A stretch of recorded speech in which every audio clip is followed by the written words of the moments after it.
Ladies and gentlemen, welcome back to another MPJ show! Welcome to my wonderful guests, to Paul, to Dave, and to Ian. Welcome, gang. Welcome.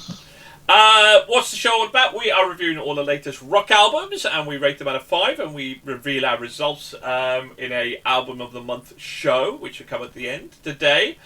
This is going to be this is the 5th album that this posse is reviewing, and today we are reviewing the Zutons. And the big decider, who are the Zutons? Zutons are an English indie rock band formed in 2001 in Liverpool. The band are currently composed of singer, songwriter, guitarist Dave McCabe, drummer Sean Payne, and saxophonist A.B. Hardin. They released their debut album, Who Killed the Zutons, in April 2004 and achieved UK successes Why Wouldn't You Give Me Your Love and Valerie, both taken from their second studio album, Tired of Hanging Around, in 2006. Both singles reached number 9 in the UK singles chart. The band quietly disbanded in 2009, several months after they released their third album, You Can Do Anything. In June 2008, with no official announcement, they ultimately reunited in September 2016 for a one-off show billed as probably the last ever, in remembrance of their friend and actor, former Trump Attack frontman Christian Ely. The band remained in contact, and in November 2018 announced a spring 2019 tour to commemorate and perform their debut album. So, Dave, let's start with you then. Zutons, big decider. Let's decide big, mate. Was it a big decision to like or not like this? See, the first time I listened to this, I really, really, really enjoyed it. But I think it was more because it just gave me a nostalgia hit. It reminded me a lot of like the indie heydays of like the late 90s, when you had like your Blur and your Oasis and that sort of thing. And I had to go back and start listening to a load of those albums. Then when I tried to re-listen to this album, I just went, nah, I much prefer the other stuff. It was just a nostalgia hit. I think it just reminded me of a load of great albums that I hadn't listened to for a while that I'd much rather go and listen to. I mean, it's not bad, but it is distinctly sort of middle of the road, really. But, you know, as I say, it got me going back and listening to some old classics, so can't all be bad. Now, somebody who's not all bad either, Ian, what do you think of the Zutons? That's passable as a compliment from you, Nigel. I appreciate that. Thank you. I like to try now and again. It's really good because what Dave described there explains why I like it. And it's almost like the negative of Dave's, like the negative image of what Dave said, which is, I was never a fan of like Oasis and that whole movement in like the late 90s, early noughties. Just it wasn't. I just couldn't get into it at all. It was just the whole indie thing was just, and the Manchester thing and Northern thing was just so drab to me. It was just awful. But listening to this, and Zutons fell in with that. To be honest with you, I'd completely forgotten until you just said there that they did the original version of Valerie. So that song I did like. But this album, I was expecting it to be like, okay, it's Zutons. I know I don't like Zutons. Open mind, let's see what happens. And I really enjoyed it. It was the first track was. It starts off pretty much like they did, but then broke into something different. And if Dave is right, then I like middle of the road music, which isn't a bad statement, to be honest. You know, someone's got to like it. And I really found I enjoyed this album a lot.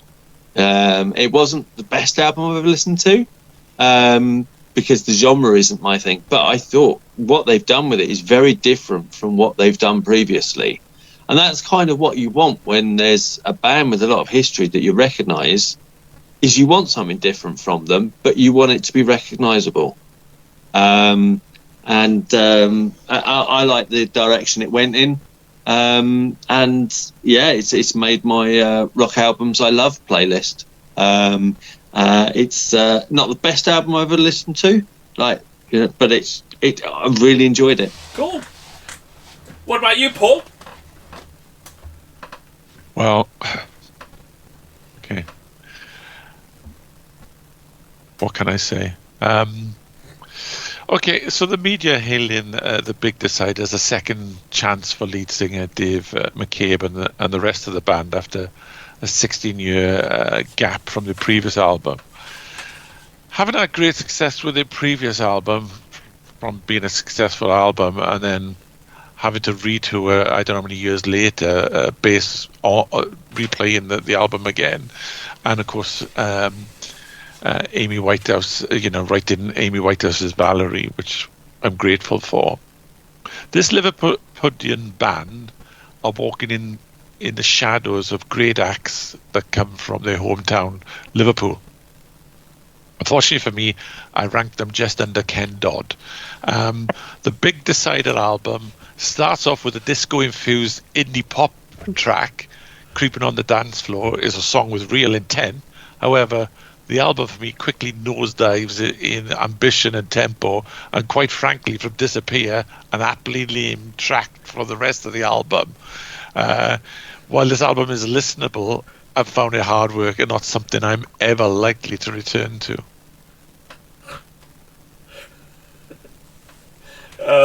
You like the Ken Dog statement? Yeah. Quote of the year so far. Oh, yeah. It was a very hit and miss album. Again, and I go along with the previous albums like Black Keys and Blacktop Mojo and stuff that we reviewed, where it starts off really, really well. I mean, really well. Pauline creeping on the dance floor. Pauline, I'm going, yeah, this is a really upbeat, full of energy. And then it goes and drifts off, and my problem is, I kind of like middle of the road, mate. We've got Kings of Leon coming up next month, I sometimes really like that slower kind of mellow rock. My problem with it is that McCabe's voice definitely is fantastic at the upper tempo songs, without any shadow of a doubt. He's brilliant. He carries it. It's fantastic. For me, it didn't really work with the slower tracks. I didn't enjoy his vocals when it slowed right down. It just didn't work for me at all. I didn't get much enjoyment out of him. It's above average album because the upbeat tracks are kind of great, and I loved them. And I'm going, bring on me more of those. So from a nostalgia point of view, I go with Dave. A lot of these albums, though I would never listen to an Oasis album ever. I have, but but to give me Blur back in the 90s, but then they've gone off the boil.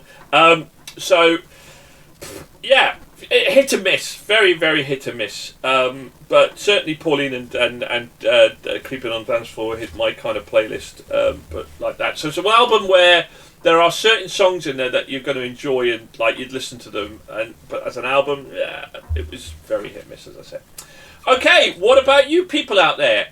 First of all, hit the like, hit the subscribe button, leave a comment, damn you, see what you think, tell us what you think, do you agree, do you disagree, and tune in. Send us all your money. I know, right? Send us all your money. Not that we monetize this podcast, we don't have enough people. But hey, not that we intend to either.